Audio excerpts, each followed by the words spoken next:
So finally నా life లో బాను మామ బాను బావా నా లైఫ్ లో ఒక పర్సన్ వచ్చేసారు. And thank you so much Banu. Full tired ఉన్నప్పుడు ఇంట్రడ్యూస్ చేస్తుంది. చలో కానీ ఏం చేస్తాం, పెళ్లి షాపింగ్ లో వచ్చావు కదా, సెకండ్ టైం ఇంట్రడక్షన్. ఇప్పుడే పెళ్ళి అయిపోయింది అని తినడానికి వచ్చాము. ఆల్మోస్ట్ టైం ఎంత అవుతుంది? 4 o'clock 4 అవుతుంది. అండ్ అందరితో ఫొటోస్ దిగి కాస్త టైర్డ్ అయిపోయాం. తిన్నాక మళ్ళీ ఎనర్జీ వస్తుంది. అండ్ అన్నీ కవర్ చేసావా నువ్వు వెడ్డింగ్వి?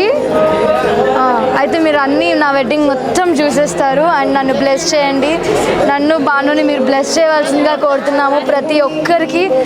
అండ్ ఎవరైతే నా యూట్యూబ్ ఛానల్ సబ్స్క్రైబ్ చేసుకోలేదో వాళ్ళు సబ్స్క్రైబ్ చేసుకోండి, లైక్ చేయండి, షేర్ చేయండి, కామెంట్ చేయండి అండ్ మమ్మల్ని బ్లెస్ చేయండి. Thank you so much. Banuki Jaanu మా హ్యాష్ట్యాగ్ బానుకి జాను.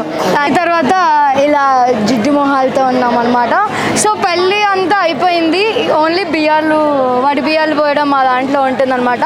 సో మా మమ్మీ వాళ్ళు మా ఇద్దరికి వడి బియ్యం పోస్తారు. మేము వీళ్ళ ఫ్యామిలీ అందరికీ కలిపి, నేను మా అక్కగారు అంటే బాను వాళ్ళ అన్న వాళ్ళ వైఫ్ ఎవరైతే ఉంటారో మేమిద్దరం కలిసి మా కజిన్స్ అందరికీ బియ్యాలు పోయడం జరుగుతుంది. తెలంగాణలో ఇది కామన్ కదమ్మా. తెలంగాణలో బియ్యాలు పోయడం అంటే ప్రతి ఒక్కరికి అర్థమవుతుంది. అండ్ వడి బియ్యాలంటే ఆడపిల్లలకు చాలా మంచిది వడి బియ్యాలు పోస్తే. సో ఫస్ట్ టైం నేను మా మమ్మీ వాళ్ళతోని పోయించుకుంటున్నాను. అది నేను మా హస్బెండ్తో కలిసి. నిన్న కూడా పోయించుకున్నాను కానీ నేను సింగిల్గా పోయించుకున్నాను. సో మా హస్బెండ్తో కలిసి నేను ఫస్ట్ వడి బియ్యం పోయించుకుంటున్నాను. ఇలాంటి వడి బియ్యాలు చాలా చాలా నింపుకుంటాను. నువ్వు నింపుకోవాలి, నువ్వు పోయాలి.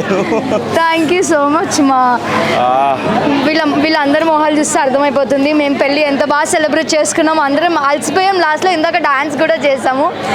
సో ఇంకా అంతే అండి. మళ్ళీ రిసెప్షన్ వ్లాగ్ కూడా చేస్తాను, రిసెప్షన్ వీడియో కూడా ఉంది, అది కూడా నేను వ్లాగ్ లాగా చేసి మీ అందరికీ చూపిస్తాను. థ్యాంక్ యూ సో మచ్ అండి. ప్రతి ఒక్కరూ నన్ను బ్లెస్ చేయవలసిందిగా కోరుతున్నాను. Thank you. మా ఆయన ఎప్పుడు దేనికి కాంప్రమైజ్ అవ్వడు. ఫ్యాన్ లేకపోయినా ఆవిడ, చెప్పులు లేకపోయినా ఆవిడ. గుడి దగ్గర చేసుకున్నామండి. గుడి దగ్గర చేసుకుంటే చూడండి, ఉన్న షెడ్ని ఇంత మొత్తం క్లాత్ అంతా స్టిచ్ చేయించుకున్నాం. ఇక్కడ ఏసీలు ఉండవు, ఫ్యాన్లు ఉండవు.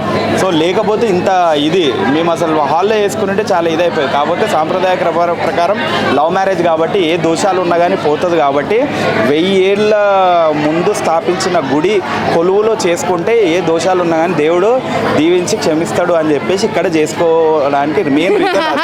లేకపోతే ఇక్కడ హాల్లో ఏసీ హాల్లో. అండ్ మీరు ఈ గుడిని కూడా మీరు మొత్తం చూడాలి తప్పకుండా. ఇది చాలా చాలా ఫేమస్ అయిన టెంపుల్ అండ్ చాలా ఏమంటారు, చాలా పురాతనమైన టెంపుల్. 1000 years ముందు స్థాపించిన దేవుడు ఇది. అంటే వెలిసిండు దేవుడు, స్వయంభూ టెంపుల్ అంటారనమాట. సో మీరు గుడిని కూడా ఈ వ్లాగ్లో నేను గుడిని కూడా చూపిస్తాను. మీరు గుడిని కూడా చూసేసి అందరూ మీరు ఎక్కడున్నారో అక్కడ నుంచి గుడికి దేవుడికి దండం పెట్టుకోవచ్చు. అండ్ మీ కోరికలు కూడా నెరవేరాలని నేనే కోరుకుంటాను. Banuki Jaanu wedding teasers will be awesome. Thank you so much. Jaanu Papa channel. Thank you all.